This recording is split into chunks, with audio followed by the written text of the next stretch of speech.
Assalamualaikum warahmatullahi wabarakatuh.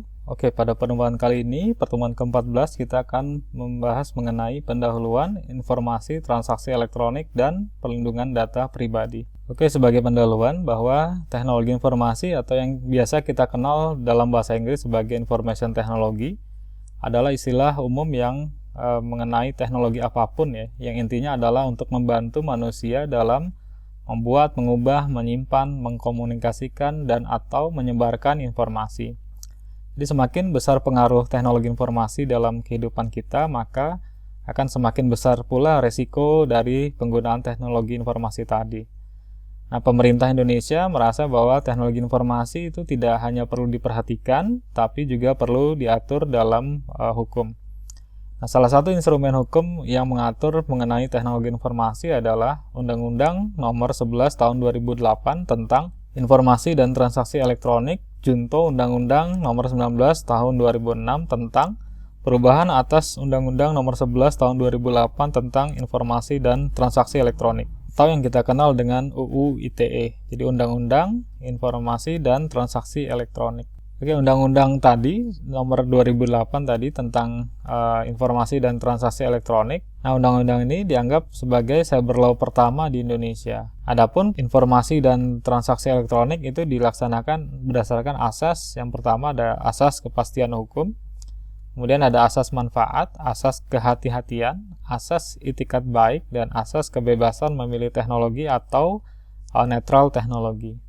Nah, pemanfaatan teknologi informasi dan transaksi elektronik ini dilaksanakan dengan tujuan yang pertama untuk mencerdaskan kehidupan bangsa sebagai bagian dari masyarakat informasi dunia, kemudian mengembangkan perdagangan dan perekonomian nasional dalam rangka meningkatkan kesejahteraan masyarakat, kemudian tujuannya meningkatkan efektivitas dan efisiensi pelayanan publik, kemudian membuka kesempatan seluas-luasnya kepada setiap orang untuk memajukan pemikiran dan kemampuan di bidang penggunaan dan pemanfaatan teknologi informasi seoptimal mungkin serta bertanggung jawab.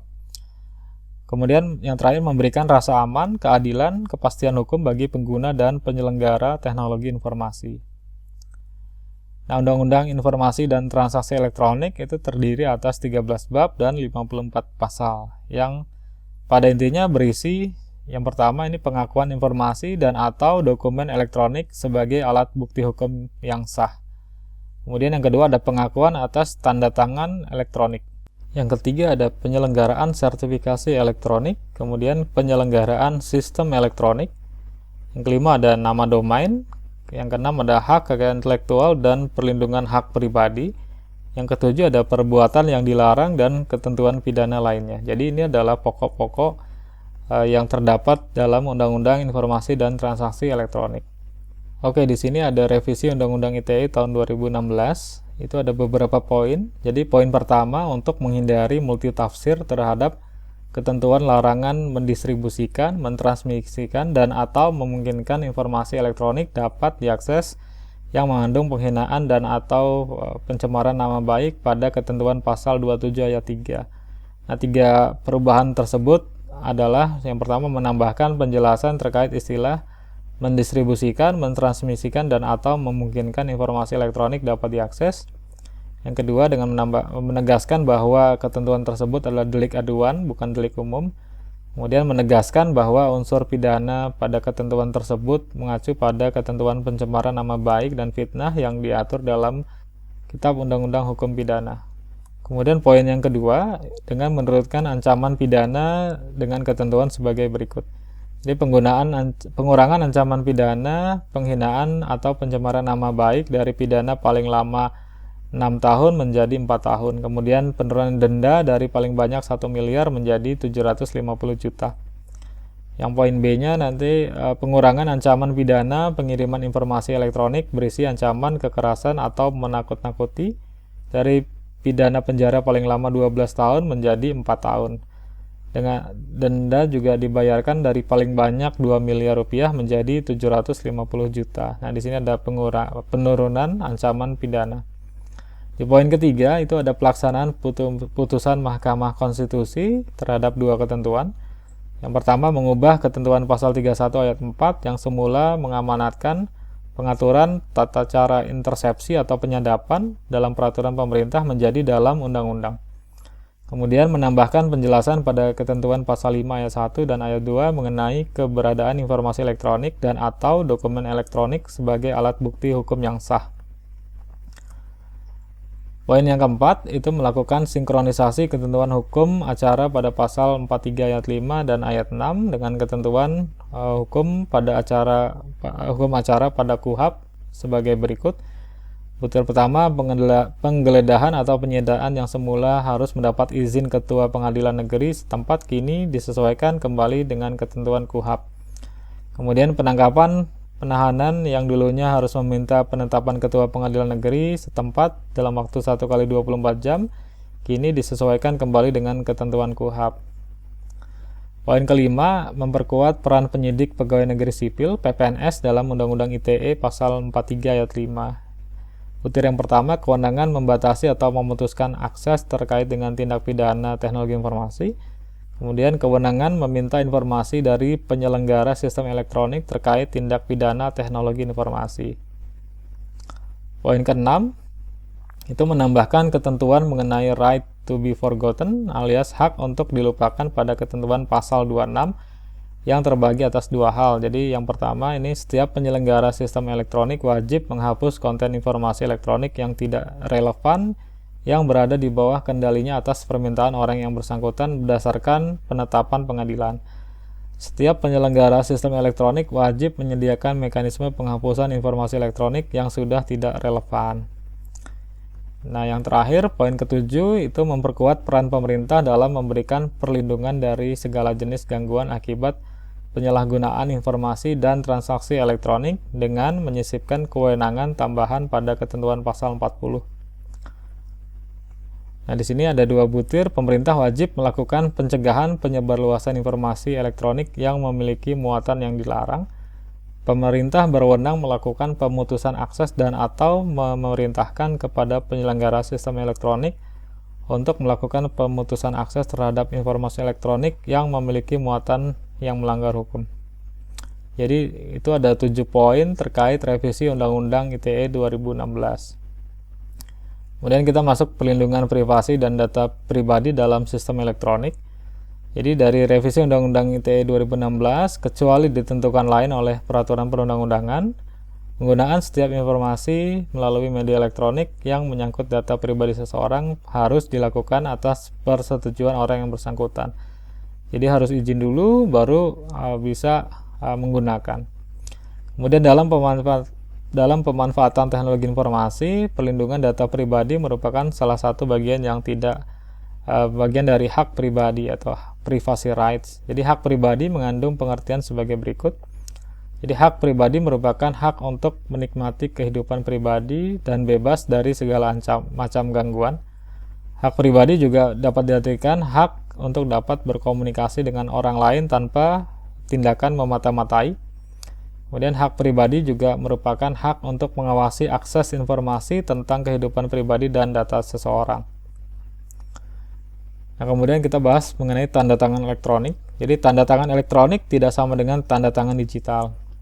Tanda tangan elektronik merupakan jenis tanda tangan yang sangat luas cakupannya, sedangkan tanda tangan digital bisa digolongkan menjadi salah satu jenis tanda tangan elektronik.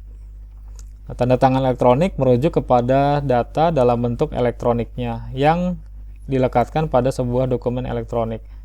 Nah, data tersebut merupakan informasi elektronik dari penanda tangan dan bentuknya tidak terbatas hanya pada tanda tangan basah atau tulisan tangan yang dibuat ke dalam bentuk elektronik. Jadi biasanya tanda tangan yang di-scan ya, ditempel.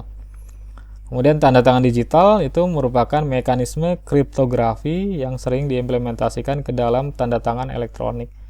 Informasi yang diletakkan dalam menggunakan tanda tangan digital tidak hanya sekedar data atau tanda tangan dalam bentuk elektronik, tapi sebuah data terenkripsi dan sertifikat digital dari pemilik tanda tangan digital.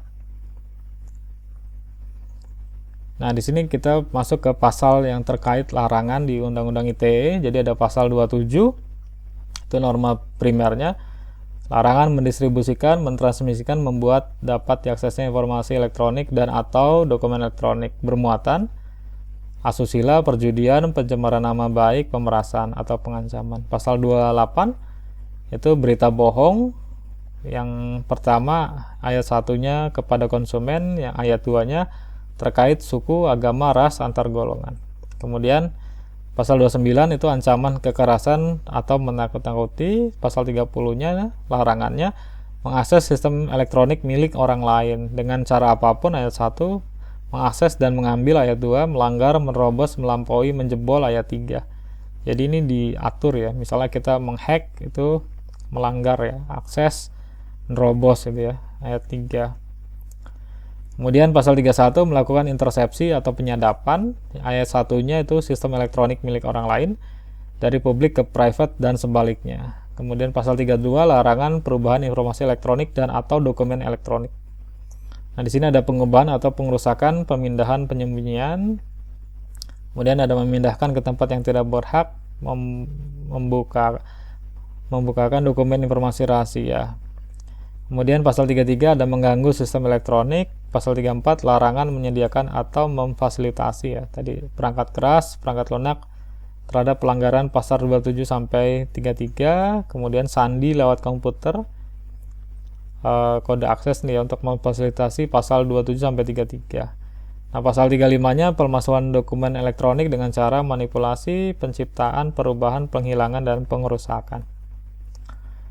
Nah, kemudian yang lain di sini ada rancangan undang-undang perlindungan data pribadi. Ini mengatur tentang, jadi yang tadi adalah yang bagian 1 itu tentang ITE, yang kedua ini tentang RUU masih ya, rancangan undang-undang perlindungan data pribadi. Itu ada 12 item yang diatur. Yang pertama ada jenis data pribadi, kemudian ada hak pemilik data pribadi, pemrosesan data pribadi, kewajiban pengendali data, transfer data pribadi, ada sanksi administratif, ada larangan dalam penggunaan data pribadi, ada pembentukan pedoman perilaku, kemudian penyelesaian sengketa, kerjasama internasional, peran pemerintah dan masyarakat, ketentuan pidana. Jadi ada 12 butir atau pokok-pokok terkait dengan rancangan undang-undang perlindungan data pribadi. Nah, sebagai perbandingan di negara ASEAN itu Malaysia mereka punya namanya Personal Data Protection Act itu sejak 2010 ya, tapi mulai berlaku sejak 2013. Thailand juga sama, Personal Data Protection Act mulai dari 2019. Filipina punya Data Privacy Act itu 2012.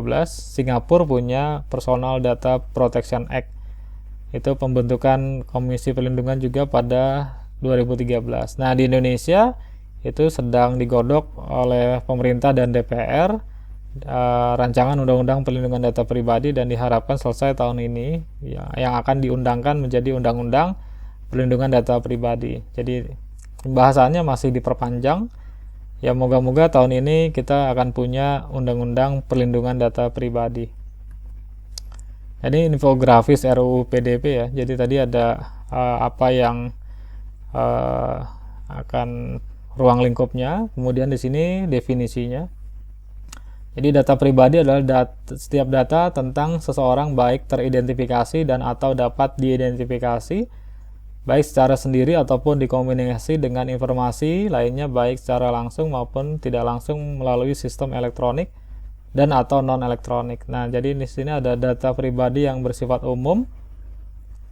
Nama lengkap, jenis kelamin, kewarganegaraan, agama, kemudian data pribadi yang dikombinasikan sehingga memungkinkan untuk mengidentifikasi seseorang. Kalau yang ini data pribadi yang bersifat spesifik. Jadi misalnya data tentang informasi kesehatan, data biometrik kita, data genetika, kemudian pandangan politik, keuangan pribadi. Nah, ini kemudian kita beralih ke hal lain, ada namanya klasifikasi informasi publik ya. Jadi informasi publik itu ada yang terbuka, ada yang dikecualikan. Jadi menurut Undang-Undang Keterbukaan Informasi Publik, nah di sini ada kalau yang terbuka dia bisa diumumkan secara berkala, diumumkan serta-merta, tersedia setiap saat atau berdasarkan permintaan. Yang dikecualikan biasanya rahasia negara, tidak merupakan informasi publik, rahasia pribadi dan rahasia bisnis. Nah, kemudian pengecualian informasi publik ya. Dalam Undang-Undang Keterbukaan Informasi Publik, jadi bahwa setiap badan publik wajib membuka akses bagi setiap permohonan informasi untuk mendapatkan informasi publik, kecuali informasi publik yang apabila dibuka atau diberikan kepada pemohon informasi publik dapat mengungkap rahasia pribadi, yaitu misalnya yang ini yang dikecualikan: riwayat dan kondisi anggota keluarga, riwayat kondisi dan perawatan pengobatan kesehatan, kemudian kondisi keuangan, aset, pendapatan, rekening bank, hasil evaluasi yang berhubungan dengan kapasitas, intelektualitas, rekomendasi kemampuan seseorang. Yang terakhir ini catatan yang menyangkut pribadi seseorang yang berkaitan dengan kegiatan satuan pendidikan formal atau pendidikan non formal. Nah, ini infografis konten negatif ya. Jadi kita ke Undang-Undang ITE tadi. Jadi ini beberapa konten negatif berdasarkan klasifikasi ya. Tadi ada pornografi, sara, penipuan, narkoba, perjudian, pelanggaran KI, kemudian kekerasan anak, malware dan phishing dan sebagainya. Nah, di sini ada TTE infografisnya. Jadi ada tahapan pengajuan tanda tangan elektronik. Tadi ya, tanda tangan digital itu apa, kemudian manfaatnya. Jadi kerahasiaan, integritas data. Jadi kalau sudah di-sign secara digital, apabila diubah maka nanti tanda tangannya akan rusak. Kemudian ada autentikasi dan ada non-repudansi ya, nir penyangkalan. Jadi mencegah pihak lain berkorespondens melakukan penyangkalan. Nah, ini ada penyelenggara sertifikasi elektronik ya. Jadi di websitenya Kominfo di situ ada beberapa list tentang penyelenggara sertifikasi elektronik. Yang punya pemerintah itu ada dua. Yang pertama ada Balai Sertifikasi Elektronik, Badan Siber dan Sandi Negara, dan BPPT. Nah, di kantor kami juga setelah menggunakan sertifikasi elektronik menggunakan produk dari BSRE ya, atau BSSN. Nah, yang lain ini yang non penyelenggara negara. Jadi ini ada beberapa, ada 5, yang 2 lagi adalah punya negara. Nah, ini misalnya contoh implementasi tanda tangan elektronik ya. Di sini ada Kepala Balai Sertifikasi Elektronik. Nah, di sini desain ya, Kepala Balai Pak Rinaldi bla bla bla. Nah, ini ketika kita lihat sertifikatnya, nah dia akan seperti ini ya. Jadi sign-nya by Rinaldi, kemudian issued-nya ini by ini ya, OSDLU kelas 2 yang mengeluarkan Lembaga Sandi Negara. Kemudian valid dari kapan sampai kapan. Nah, ini yang disebut tadi tanda tangan elektronik. Nah, ini statistik beberapa kasus ITE ya, berdasarkan profesi. Jadi pelapor itu dikategorikan ya, banyak justru pejabat negara ya. Awam itu kedua terbanyak, ketiga kalangan profesi. Nah, ini yang terlapornya. Jadi ini pelapor, ini terlapor. Jadi yang paling banyak itu orang awam yang dilaporkan, aktivis gitu ya, mahasiswa dan pelajar, guru dan dosen ini cukup banyak, jurnalis juga sama. Kemudian ini tadi statistik dari patroli siber, jadi kejahatan-kejahatan yang terkait dengan Undang-Undang ITE. Kemudian ini tadi statistik pelaporan konten negatif di media sosial tadi ya, melalui Twitter, paling banyak melalui Twitter, Facebook dan Instagram, YouTube, Google, Telegram, file sharing, Line, BBM ya, BlackBerry Messenger. Nah, ini platform media sosial yang digunakan sebagai penyebaran konten negatif. Oke, dari saya sekian. Sampai jumpa di pertemuan selanjutnya. Wassalamualaikum warahmatullahi wabarakatuh.